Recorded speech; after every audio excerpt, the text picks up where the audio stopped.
Congresista, muy buenas noches, gracias por estar aquí. Cristian. Primero que todo, esto quería comentar antes de ir al proyecto de ley.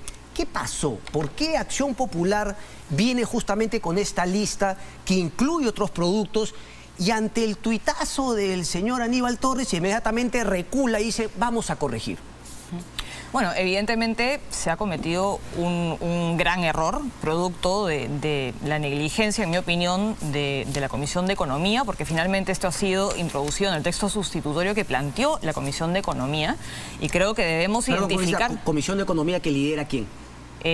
Silvia Montesa. Acción Popular. Así es, así es. Y creo que definitivamente tenemos que encontrar en qué momento del proceso es que ha ocurrido este error y por qué se han incluido estos elementos que no debieron estar incluidos. Sin embargo, es importante mencionar que este es un error subsanable y considero que el premier Aníbal Torres está utilizando este error para confrontar, para dividir, y podría haberse solucionado esto rápidamente si es que ellos, al haber identificado el error, hubiesen observado el proyecto de ley y nosotros nos hubiésemos allanado esta observación para poder aprobar nuevamente el proyecto subsanado. Pero eso va a suceder, congresista. Ellos ya tienen, entiendo que justamente van a observar el proyecto para que claro, se pero vuelva es que lo a han revisar. debido hacer en el momento en el que han identificado el proyecto y no dejar que pasen los días y utilizar esto para sus fines políticos, para generar más confrontación. Ok. Y pero a ver, que si desde el punto de vista... realmente tuviesen la intención de trabajar a favor de los peruanos y de corregir el error, hubiesen reaccionado más rápidamente y hubiesen enviado la observación en el momento en que identificaron el error. Pero desde el punto de vista político es válido y la pregunta sería también ¿por qué finalmente el Congreso de la República le da esta posibilidad al gobierno, al señor Aníbal Torres, de plantear este tema? Entonces, he empezado diciendo que es un error innegable y ha sido producto de la negligencia de la Comisión de Economía. ¿Solamente es un error, congresista? ¿No podríamos pensar justamente algo más? ¿Cómo podemos pensar que, digamos, en el Congreso se cometen errores tan a la ligera? Sobre todo de parte de Acción Popular. Ojo que yo le estoy cargando la tinta a Acción Popular. Es cierto que incluso gente de Perú Libre que hoy sale a decir, yo no había leído, no estaban al tanto exactamente, pero ¿cómo así y qué papel ha cumplido la presidenta del Congreso nuevamente dándole un oxígeno a un gobierno que ni siquiera lo merece? Por supuesto, este es un error, no ha debido ocurrir y creo que, como dije, tenemos que identificar en qué momento del proceso de aprobación de este texto sustitutorio es que sucedió este problema. Pero creo que en este momento debemos enfocarnos en solucionar los problemas de los peruanos y parece que ese no es el objetivo del Ejecutivo porque más bien se ha dedicado a explotar esto políticamente y no a darle solución inmediata como podríamos haberlo hecho. Claro. Ok, pero siempre se parte de que el Congreso pudo haberlo hecho bien. Entonces, claro, error, pero también negligencia. Usted es diplomática, dice que finalmente es la falta de pericia, de experiencia. Ojalá sea así. El tiempo finalmente lo dirá, qué tan rápido lo corrige. Quiero ir, antes de obviamente tratar temas de coyuntura, pero creo que este proyecto está muy vinculado justamente a la coyuntura política. Primero, restablecer la reelección y luego promueve la renovación del Congreso. Aquí tengo ambos proyectos de ley. ¿Por qué es necesario volver a la reelección? Algo que puede ser impopular. ¿Y por qué o cómo se plantearía esta renovación del Congreso? ¿Esto significaría, digamos, elecciones cada 2 años y medio? Cuénteme un poco, por favor. Bueno, creo que podríamos empezar con el referéndum que prohibió la reelección en el año 2018.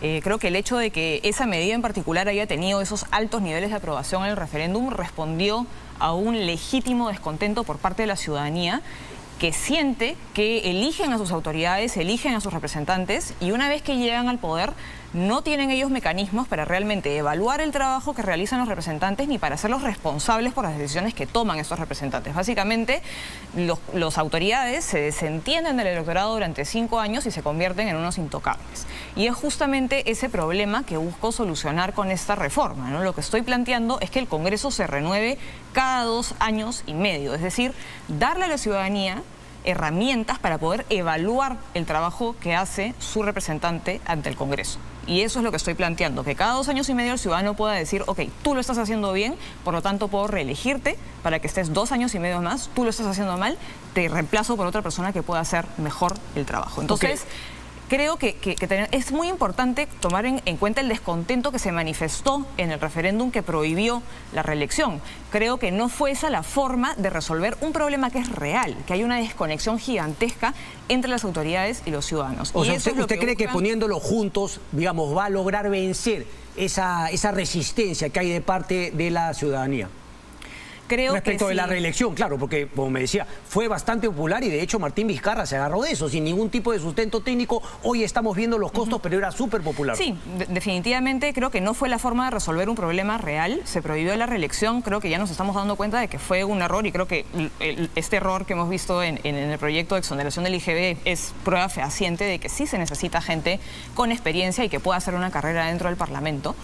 Y es por eso que estoy planteando esta reforma. Creo que efectivamente, digamos, que hayan 5 años de periodo parlamentario en el cual el congresista no le rinde cuentas a nadie y se convierte en un intocable es algo inviable. Y creo que debemos acortar el periodo para que el electorado y la ciudadanía pueda evaluar a los representantes, participar más frecuentemente en las decisiones democráticas del país, pero al mismo tiempo permitir la reelección.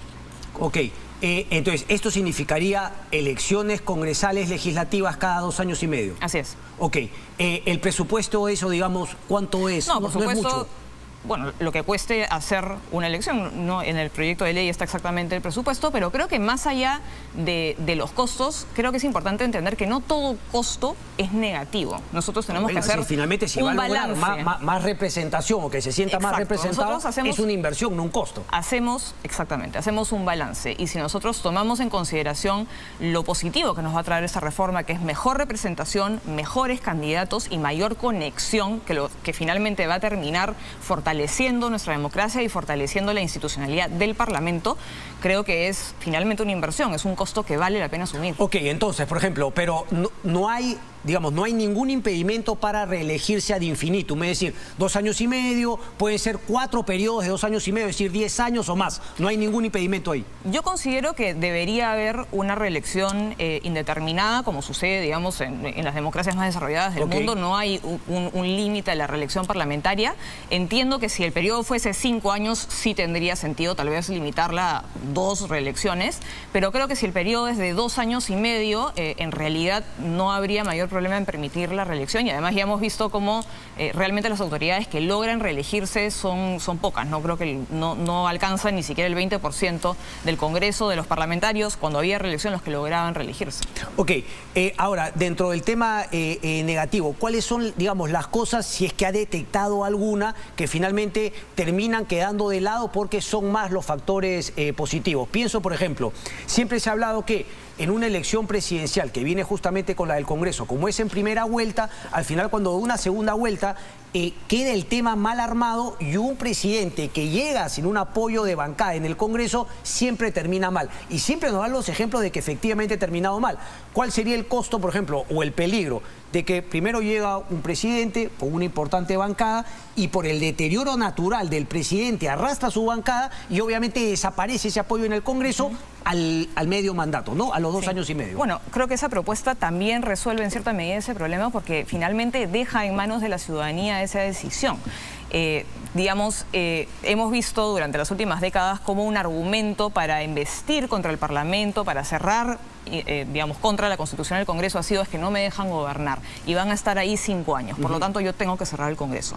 Si nosotros podemos alterar la composición parlamentaria cada 2 años y medio, le quitamos piso a ese tipo de argumentos autoritarios y antidemocráticos. Y le dejamos a la ciudadanía la tarea de definir si quieren un Congreso afín al gobierno de turno o si quieren un Congreso opositor, en función a qué tan bien o mal lo está haciendo el Ejecutivo. Entonces, en cierta medida, no solo fortalece la representación, sino que también nos da una salida a esta constante confrontación que tenemos en el país entre el Ejecutivo y el Legislativo. A ver, son reformas que suenan interesantes, pero, y creo que haces alusión justamente a la reforma o a la comisión que se formó, que justamente terminó en las propuestas de Martín Vizcarra, pero claro, de las cuales seleccionó, ¿no?, para su interés político. Entonces, no pueden ser aisladas. ¿Qué se tendría que hacer también para que finalmente funcionen las propuestas que usted plantea, congresista, dentro de los partidos políticos? Por ejemplo, ¿cree que esto, independientemente de que no se haga nada con la manera como se manejan los partidos actualmente, puede funcionar? ¿O hay una condición sine qua non previa? Considero que tanto esa propuesta como el voto voluntario y la reforma que plantea cambiar nuestro sistema. Ahorita voy a eso, pero el voto voluntario no lo has planteado todavía. Sí, también está planteado. De hecho, lo planteé antes que esta propuesta. Okay. Tanto esta propuesta como el voto voluntario y los distritos uninominales, que es decir, cambiar la forma en la cual elegimos a los congresistas, ya no hacerlo con listas parlamentarias a través de un sistema proporcional, sino en circunscripciones más pequeñas, cada una de las cuales elige a un representante al Congreso. En el fondo generamos los incentivos y las condiciones para que los partidos políticos tengan que hacer el trabajo que no han venido haciendo hasta ahora, ¿no? Por ejemplo, con el voto obligatorio, lo que le estamos dando a los partidos es un público cautivo. Entonces, finalmente, los partidos reciben votos de personas a las cuales nunca tuvieron que acercarse a convencer. Y creo que eso también genera una fuerte desconexión, genera candidatos de baja calidad, genera partidos que no hacen realmente un trabajo de bases, de convencimiento del electorado. Entonces, creo que más allá de las reformas o de las regulaciones que se puedan aprobar para ir, digamos, internamente en los partidos, si nosotros aprobamos reformas que cambien las reglas del juego, podemos generar los incentivos correctos para mejorar. Eso justamente lo que planteaba Carlos Meléndez, ¿no? Porque si decimos que se vayan todos y venimos con las mismas reglas, lo más probable es que vaya a ocurrir exactamente lo mismo. Exactamente. Digamos, incluso si nosotros lográramos sacar a Pedro Castillo y hay elecciones generales el día de mañana, no creo que solucionemos el problema de fondo que estamos enfrentando, que es una crisis institucional muy profunda. Si nosotros no cambiamos las reglas del juego y seguimos haciendo lo mismo de siempre, no podemos esperar resultados distintos. Eso me lleva a un tema fundamental, porque también se ha cuestionado, claro, dentro del que se va Pedro Castillo, que también la gente quiere que se vaya el Congreso de la República. Muchos congresos se aferran finalmente, muchos congresistas, perdón, se aferran al cargo y dicen, ¿por qué esto tiene que ser solamente el presidente? Y finalmente, si es que Dina Boluarte también se convocará a elecciones. Pero te vino una entrevista durante la semana que tú decías, bueno, si es que llegamos a ese punto, yo no tendría ningún problema efectivamente. Pero claro, con esta norma sería, me parece, más limpio para los congresistas o más justo para los congresistas y para los electores tener la posibilidad de decir, bueno, que se vayan todos, pero sí, yo estoy contento con mi congresista poderlo reelegir. Viene un poco de la mano también, es decir, estos proyectos de ley con la posición que tú planteabas ese día en la entrevista, creo con Milagros Leiva, de decir, bueno, yo estoy dispuesta a irme también, pero claro, con estos cambios previos. Es decir, sería bueno que ustedes acepten también el tema de que se vayan todos, pero que hagan los cambios necesarios para que no sea un disparo al aire esas nuevas elecciones adelantadas. Exacto. Estas propuestas en realidad son propuestas que yo prometí durante mi campaña, incluso antes de saber quiénes llegaban a la segunda vuelta y que íbamos a estar en esta crisis horrorosa. Te has concentrado mucho en la vacancia, por eso no las has planteado antes. Digamos, las crisis han sido múltiples, interminables y constantes y por lo tanto, ha tomado un poco más de tiempo del que yo hubiera querido presentar las propuestas, pero ya están presentadas, eran promesas mías de campaña.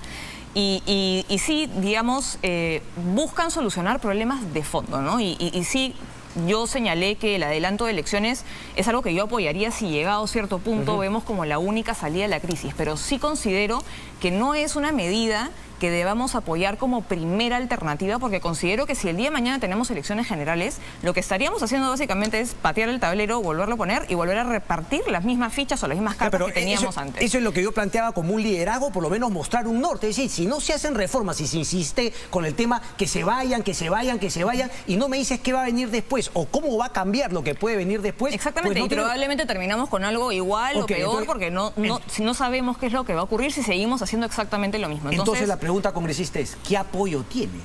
¿Qué apoyo tiene para que finalmente esto no se quede en una propuesta de Adriana Tudela, sino finalmente no se dé un cambio que por lo menos brinde la esperanza de que si es que hay elecciones adelantadas o si se llega finalmente al 2026, las cosas pueden cambiar porque hay nuevas reglas de juego? Así es. Bueno, ¿qué segura estás de que esto se apruebe? Yo confío en que sí vamos a lograr aprobar las reformas. De hecho, no son las únicas reformas que se han planteado. También tenemos reformas de la bicameralidad. ¿Sí? Entiendo que el Partido Morado también ha planteado una propuesta y creo que hay una disposición en el Congreso a abrir el debate y aprobar una reforma política de verdad, que realmente solucione los problemas de fondo que estamos enfrentando y que no sea meramente superficial. Entonces, si bien tal vez mi propuesta no se apruebe, digamos, tal cual literal está planteada, creo que es importante tener el debate y es importante empezar a buscar soluciones que no respondan únicamente a la coyuntura ni a lo que estamos viviendo exactamente el día de hoy, sino que tengan una mirada a largo plazo. Solamente para adelantar, ¿has logrado la firma solamente de, digamos, miembros de tu bancada? ¿Tienes otros partidos? ¿Lo has conversado con otros también? Sí, yo evidentemente he conversado esto con otras bancadas, he recibido comentarios positivos, solamente recolecté firmas dentro de mi bancada porque quería presentar los proyectos ya, digamos, no me rechazaron las firmas de otras bancadas, simplemente busqué firmas en mi bancada antes de presentarlas. Ahora toca la chamba de convencer finalmente a la mayoría y también a la ciudadanía, ¿no? Por eso justamente queríamos conversar. Sí me llamó la atención nuevamente, quizá por la coyuntura, que personas que siempre han hablado de las reformas, etcétera, no hayan finalmente tocado el tema de tus propuestas. Solamente en un minuto, Adriana Tudela, para que le expliques a los televidentes. La otra propuesta, ¿no? Que son distritos electorales más pequeños. Y yo siempre doy el ejemplo de Lima. Cuando uno finalmente vota en Lima, si no salió el candidato por el cual tú votaste, tú tienes 30 y tantos finalmente personas que te representan, que finalmente no te representan. ¿Cómo cambiaría esto dando el ejemplo de Lima nuevamente? Claro, o sea, en Lima, que somos más o menos 8 millones de electores, votamos por... digamos, hay una oferta gigantesca de candidatos, entre todas las listas suman como 500, 600 candidatos, de los cuales entran al Congreso 33. Y estos 33 representan cada uno en simultáneo a 8 millones de electores. Entonces, digamos, esa relación de representación es muy difusa, está muy diluida, ni los ciudadanos saben cuál de los 33 los representan a ellos, ni los congresistas saben exactamente a qué grupo de los 8 millones de electores representan ellos. Y lo que busco, digamos, solucionar con esta propuesta es Lima, en lugar de ser una sola circunscripción, sería 33 circunscripciones más pequeñas, alrededor de 250.000 personas dentro de cada circunscripción, cada una de las cuales elige a un candidato al Congreso. Los partidos presentan a un candidato y eso también favorece, digamos, los costos de información, ¿no? Porque el costo de informarse para los ciudadanos de 600 candidatos es altísimo. Si nosotros reducimos también el número de candidatos, eso va a favorecer a tener un voto más informado, más responsable y finalmente le vamos a dar al ciudadano a una autoridad, a un representante con nombre y apellido que responde directamente ante ellos y una persona a la cual pueden hacer directamente responsable por sus decisiones, lo cual no sucede al día de hoy. Eso es fundamental. Congresista Tudela, muchísimas gracias. Muchas gracias, Cristian. Hasta pronto.